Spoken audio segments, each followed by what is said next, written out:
Hello Aries, it's Crystal here. Welcome to your April 2017 reading.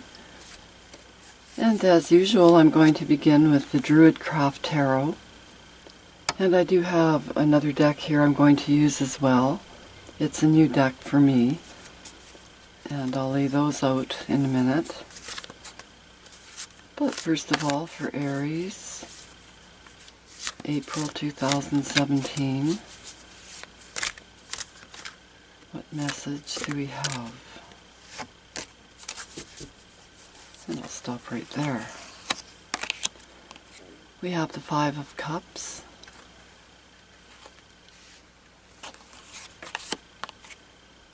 The Ten of Pentacles.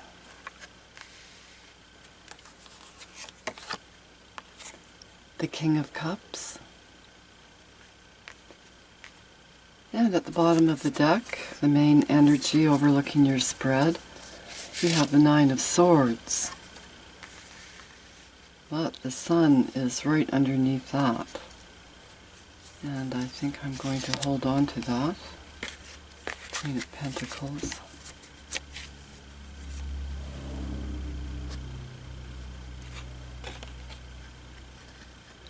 Actually, I'll put it over here.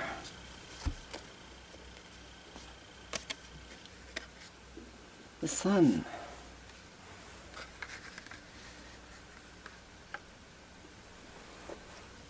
And this deck is called the Unknown, the Wild Unknown, and it is by Kim Carnes, or Krans, K-R-A-N-S. And I was going to use, or I'm going to use these for the underlying feeling of each of these cards. For Aries for the month of April 2017. Right there.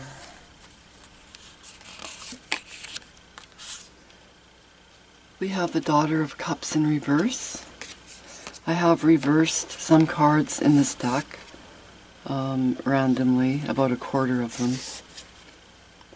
So the Daughter of Cups, and we have a duckling with a rainbow reflection swimming in very still waters.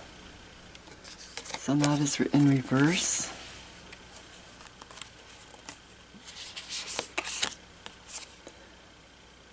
We have the Five of Swords.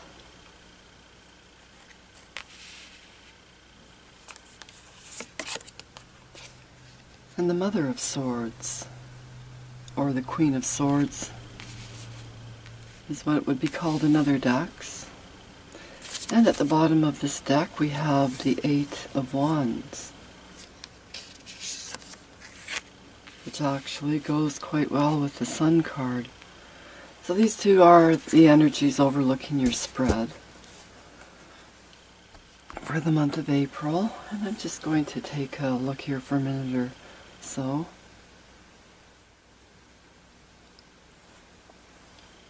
And I forgot to take the card from underneath here, which is the underlying feeling for the Sun. Next is the Fool.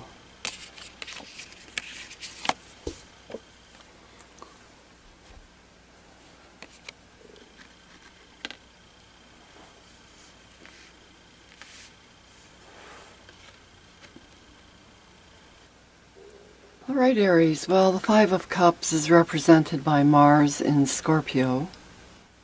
This does represent a feeling of grief or loss. This can also represent feelings of denial, not wanting to face something that has happened. It can also be a feeling of grief due to losing someone. And with the Daughter of Cups just beneath it in reverse, it too is about feelings and emotions. In the upright, it is about beginning a new path. However, in the reverse, it can represent confusion. It can also represent that you may have become rather insensitive to something, that you are not allowing your intuition to guide you. Now when we have the Nine of Swords overlooking your spread, this also represents some sort of a grief or worry. Although with the Nine of Swords it is representing more the mind, and it can say that you are perhaps overthinking something or not really understanding something quite clearly because things are not as bad as you have perhaps made up in your head. So that is something to consider here. Now we do have the Eight of Wands, the underlying energy for the Nine of Swords, and that is actually quite a positive card. It is about communication, often communication to do with the internet, but not necessarily. It could be any kind of positive communication coming through.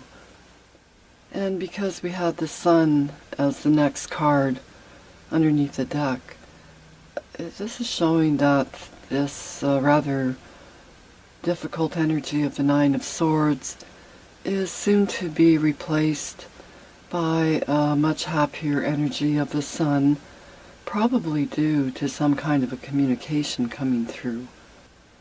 Now the next card we have is the Ten of Pentacles, and the Five of Swords is the underlying energy for that. Now the Five of Swords is an energy of conflict. So this is saying that there may be some kind of a conflict in the family. The Ten of Pentacles is a very positive card, and it is about a family life, a good home life, successful to do with finances. It could even be a business, a family business. The card is represented by Mercury in Virgo, so there is a lot of stability here. It can also represent wealth and the feeling of being safe and protected. And so it does look as though something has come in to disrupt this harmony.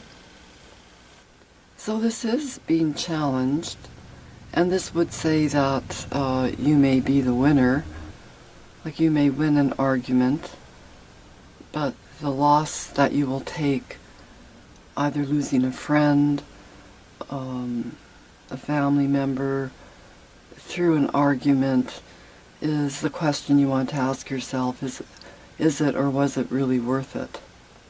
And with the Two of Pentacles here, underneath the Sun, it's the feeling I'm getting is to really try and balance out your feelings and your mind and try to avoid this kind of conflict, because it isn't really going to lead to anything good. It's about a communication breakdown.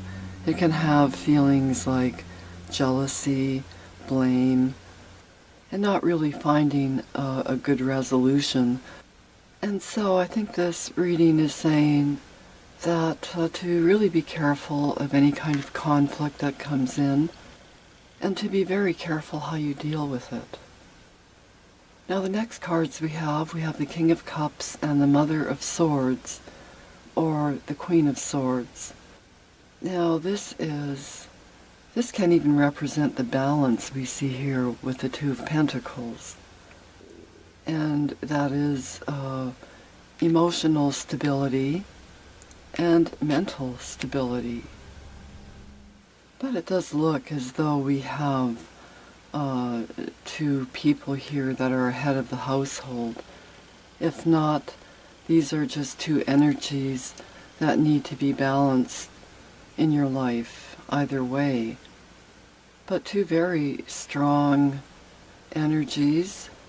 Again, the King of Cups is about emotional balance. It's a very tolerant, sincere, and compassionate energy, filled with empathy and understanding. The Queen of Swords, on the other hand, is a more intellectual energy, and it too is about communication. But it is a very clever kind of communication, a getting to the point type of energy. The Queen of Swords doesn't mince words. She's not very emotional at all, but she does have a grace to her. She can be very analytical and independent. And so Aries, these two energies may well be blending together, or it would be the advice to really try and balance out these two energies, your intellectual and your emotional.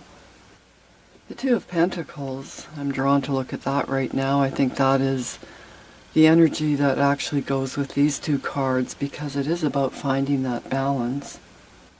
Often the Two of Pentacles can represent going around and around in the same old cycle. Now in this deck, in the Wild Unknown, the Two of Pentacles does signify inevitable change. It usually does represent a job or financial situation that is going to change. It could be a change in residence of where you're going to live. But it is actually a positive change, and that's why we do have it represented by the butterfly. However, it could be rather drastic, even to the level of being like a transformation. Now, this may well be what is causing conflict in the family. Someone may want to move and another person may not want to move.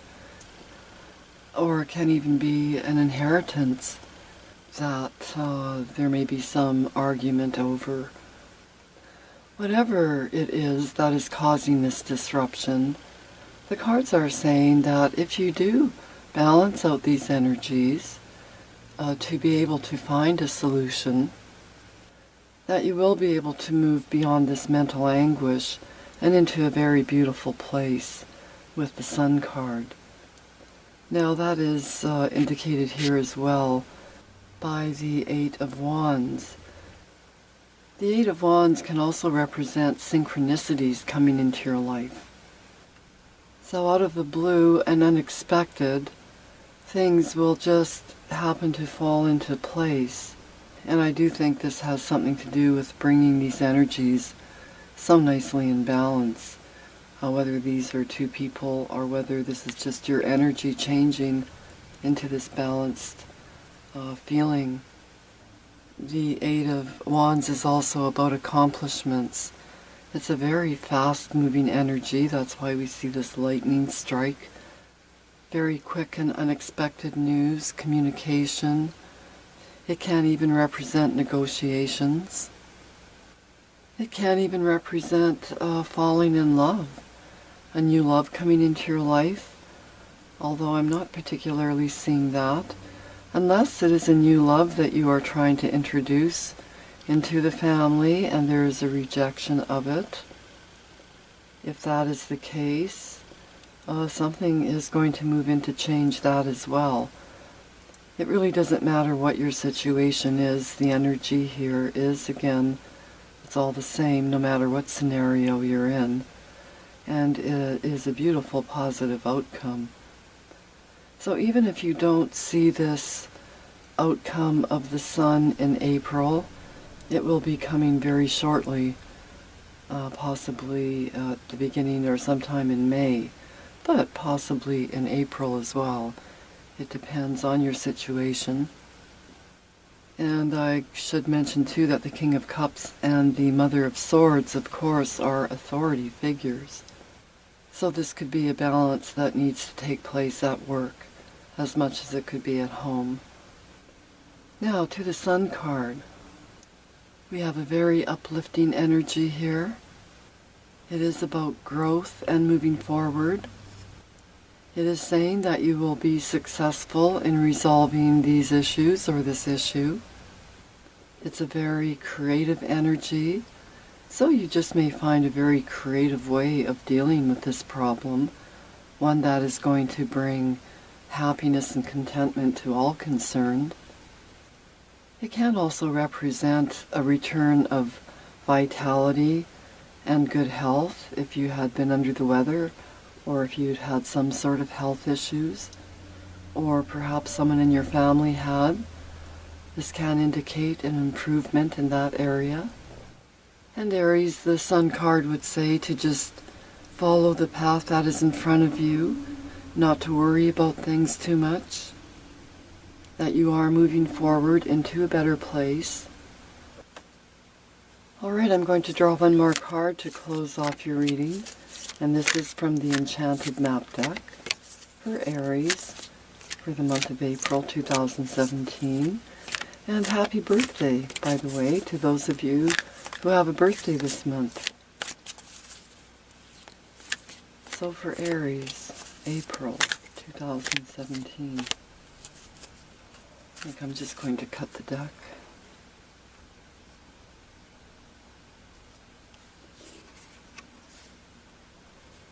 And we have number 2, flying. Well, I would say flying high. That is a horse with wings.